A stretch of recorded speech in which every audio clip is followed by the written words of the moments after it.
All right, what's going on, everybody? Winston here over at MoveUp. What we're going to talk about this week is how to get more accountability out of your team. So I think this is probably one of the biggest pain points in all of our businesses. It doesn't matter if you have a moving company or roofing company or recruiting agency. It doesn't matter. Is how can we get the best out of the people that we have? How can we maximize the amount of productivity and that accountability out of the people? So I'm going to jump right in. I'm going to talk about 5 key components on what you can do to get the most accountability. And I'm going to relate this for you all to specifically your movers and drivers, because that's the wheelhouse of what we need help with. So the very first point is, number 1, select the right person, okay? There's thoroughbreds and then there's donkeys. You want to make sure you have thoroughbreds on your team. And the best way to get better accountability is to hire people that have a track record of accountability.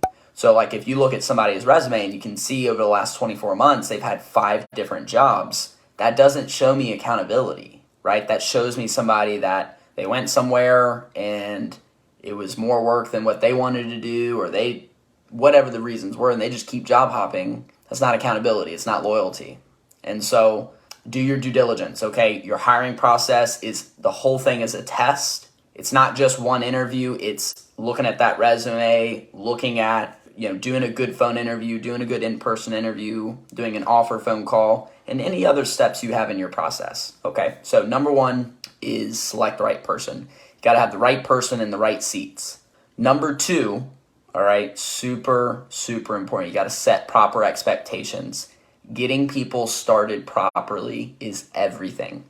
So when you onboard someone, you got to start day 1 with those expectations of what is accountability. Like, you got to remember, some of these guys, they're second chance guys. It's maybe they've had a rough go in their years, and so you might be one of the first businesses or one of the first people that really cares about them and that really runs a tight ship. And so I recommend you lay that expectation really, really firm in the beginning. If you have to then go back and fix expectations weeks and months and years down the road, it's going to be really tough because they're already set in their ways and they don't want to change, right? So set expectations properly, get people started well. 3 here, all right, point number 3 is cultural buy-in. So if you can get people to buy into your vision and into really the battle cry of what you want your business to be about, kind of the belief system, right? That's really all culture is. It's a group of people that believe in one common thing or one goal, right? If you can rally people behind a cause that's a worthy cause, people will be more prompt and more apt to follow through and be accountable. But they're not going to be accountable if they don't buy in and believe in what you're doing. So you need to be able to articulate and verbalize your vision for the team, not just you, not just for some of the people, but for everybody.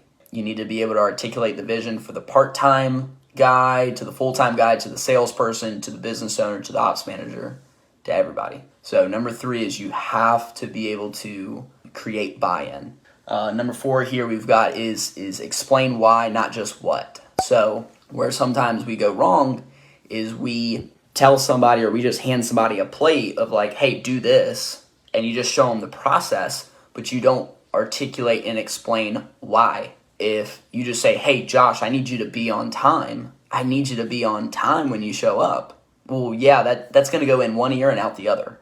This person may, for the last 5 years, or maybe all their life, been late to everything. And they may just have never had somebody sit down and really explain to them why it's important to be on time. Sounds crazy, but don't overlook it. Explain why for everything. And so as something as little as showing up on time, will explain what the domino effect is. Say, hey, look, if you're 10 minutes late, then here's what happens. That's 3 other guys. Let's say you had a 4-man crew that was going to go out on a job. Well, there's 3 other guys that have been sitting here waiting on you for 10 minutes. And so that's not 10 minutes wasted. That's 30 minutes of payroll that just got wasted. So that's one thing. And show them what the dollars look like, right? If all 3 of those guys are at $20 an hour, 30 minutes, I guess that's I guess I'm doing the math right here. Just being 10 minutes late is is that $10, $10 or $20? Maybe my math is wrong, but show them. Okay, show them what it costs to be late 10 minutes. And then show them what happens sequentially after that. So then, okay, now we're showing up late to the customer's house, right, for the loading. Well, now we've had a bad first impression, right? And maybe it was a long moving job booked. So really we needed to get out there early, but now we're showing up late and the day's going to go later. So now the customer, like, it's just been a long day. There's all these things. So explain why. Another thing that you can explain about, again, this is just as simple as like a guy showing up 10 minutes late is sitting there going over, let's say your guys get the truck ready in the morning and let's say it's a 4-man crew. Well, if the one guy's 10 minutes late, then the other 3 guys did everything and then the 4th guy just shows up and then he jumps in the truck and they go. Well, the other 3 guys are probably not going to feel too fondly of the 4th guy who showed up 10 minutes late because he didn't do anything to get the truck ready to go. So now you're starting to create like some dissent amongst your team because the good quality people don't want to work with the low quality people, right? And so then you've got these guys coming to you saying, oh, well, I don't want to work with so-and-so. Or I don't, I'm not going on any jobs with that guy anymore, right? That guy, he doesn't do anything. He's lazy, whatever.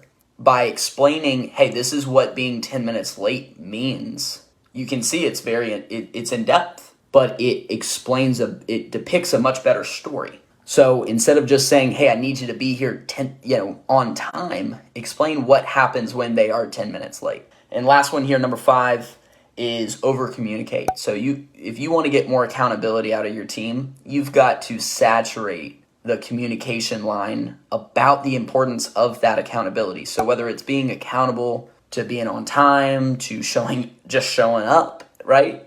To being in uniform, to being accountable, to being responsive. This is a big one. If a guy, let's say you have a mover or driver and they're like scheduled off for the day, but you have a call out and then you reach out to them to see if they can come into work. Like, hey, if you totally can't come in, that's cool, but at least respond. Like, at least give me a text back. At least pick up the phone, or text me or something, right? And so that's accountability. Accountability is me trusting that I can rely on you for what it is that we need as a group. And so if you can't rely on them, then they're not accountable. And so if you're constantly second guessing, well, I don't know if I can trust that this guy's going to show up, or I don't know if this guy's going to be on time tomorrow. You probably want to look at these 5 things. Are you selecting the right people? Are you hiring donkeys, or you got thoroughbreds at your on your team? 2 is, are you setting the right expectations in the beginning with people? And then I'm going to jump to number 5. Are you over communicating those expectations all the time continuously? Another point here, just to reiterate, is, are you explaining why? All right, are you explaining why? And then that third one we had talked about was creating buy-in. You have to get people bought into that vision, so that way you pull a little bit more out of them. It's more, you want to separate yourself. You don't want to make it a gig. Like somebody that's a mover at your business, you want to really explain, this isn't a gig. This isn't a side thing. This is a job. And if you treat it like that, more of your team will treat it that way. But if you treat it like, oh, it's a side thing, it's a gig, it's, something to make a little extra money, no big deal, then yeah, they'll treat it like no big deal. So just a couple points, this is a huge thing. If you can get more out of your team, it'll be less work on you. So this is where we want to work towards, right? You're not going to solve everything tomorrow, but take these 5 points. This is what I would do. Write them down, right? If you don't write it down, you'll forget it. So at least get them on paper and have it pinned. If you got your office and you got maybe a tack board or something, like pin it up on the tack board. Have it right there in front of you. I might not be able to work on this today or tomorrow, but it's on the list of things to revamp in the business or get better. Just wanted to jump on here, give you guys a little bit of advice, a little bit of help. We work with a lot of moving companies, so we've been there, done that. If you guys need any recruiting help, if you're not already a client of move ups, then just let us know. We'd love to be able to help you out. We've got some really cool systems, and we can help all size businesses. So every single week, Wednesdays around 2:30 p.m. Eastern, I jump on here and do a Facebook Live. So would love to have you on live because then you can drop a question below.